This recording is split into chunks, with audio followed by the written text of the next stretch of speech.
Le dernier livre, L'innovation responsable, qui a pour sous-titre Levier stratégique pour les organisations, est important pour comprendre à quel point l'innovation responsable est aujourd'hui cruciale pour les organisations d'une part, mais également pour les citoyens d'autre part.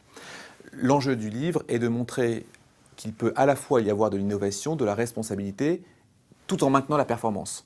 Et la performance est clé, évidemment, dans ce critère de l'innovation responsable. Pour cela, l'innovation responsable, on la détermine selon 3 axes qui sont importants.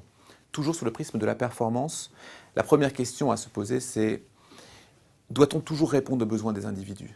Le marketing, évidemment, détecte les besoins latents, conscients et inconscients des individus. Il n'empêche qu'on peut se poser la question: est-ce que l'on doit toujours répondre aux besoins des individus? Aujourd'hui, nous sommes capables quasiment de tout faire, quasiment jusqu'au clonage, on peut le faire. Est-ce que c'est parce qu'il y a cette demande qu'on doit forcément répondre à cette demande?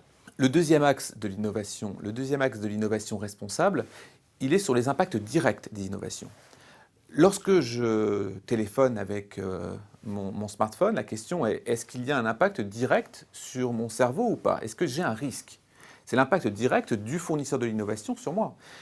De la même façon, les nanotechnologies, les OGM, sont des impacts d'innovation directs sur celui qui va utiliser l'innovation. Le troisième élément de l'innovation responsable, ce sont les impacts indirects. Les impacts indirects de l'innovation, ce sera par exemple pour le cycliste, le piéton, par rapport au véhicule ou à la voiture qui va polluer à côté de lui.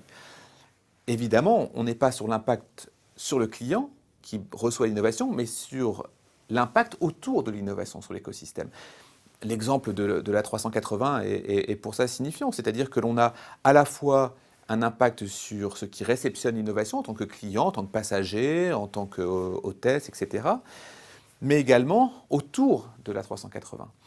À la fois les animaux qui sont autour, à la fois les plantes, à la fois les forêts, à la fois l'ensemble des éléments qui ne sont pas directement utilisateurs de l'innovation, mais en reçoivent les conséquences. Ainsi, l'innovation responsable, c'est vraiment ces 3 dimensions-là.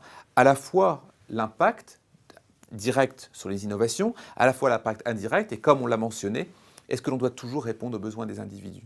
Ces 3 dimensions-là doivent être posées par les innovateurs, et les innovateurs doivent comprendre que l'innovation responsable est clé dans leurs nouvelles innovations, dans leurs structures innovantes.